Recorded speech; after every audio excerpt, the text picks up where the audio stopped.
Hello everyone, দিনটি ছিল 7ই August আর চলে গেছিলাম দাদা বাড়ি।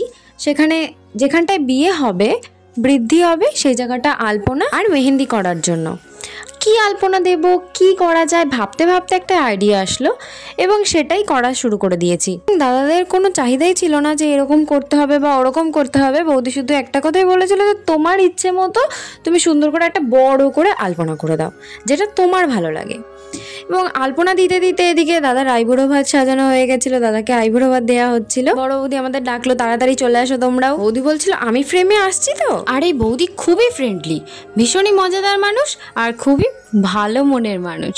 একটু করে গল্প হচ্ছে, গান হচ্ছে, নাচ হচ্ছে, আবার কাজ শুরু হচ্ছে। এই করে করে আরো সময়টা বেশি চলে গেছে। আমি দিদিকে বলছিলাম একটু ভালো করে ভিডিও করে দাও, দিদি তো পারছিলই না।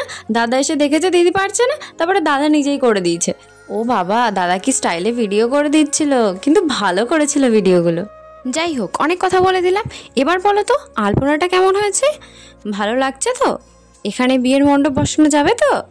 ভালো লাগলে লাইক, কমেন্ট, শেয়ার যা যা আছে সব করে দিও। আর দাদার বিয়ের ব্লগটাও খুব তাড়াতাড়ি দিয়ে দেবো। আর একটা কথা, অনেক দিন ধরে দেখছি যে ফেসবুকে ফলোয়ারটা কমে যাচ্ছে, কেন জানি না, কোনো টেকনিক্যাল প্রবলেমে হতে পারে। কিসের জন্য হয় একটু কেউ জানলে বলতে পারবে? একটু হেল্প করলে ভালো হতো, মানে এইসব সম্বন্ধে একদমই অগা। যাই হোক, সকলে সুস্থ থাকো, ভালো থেকো, টাটা।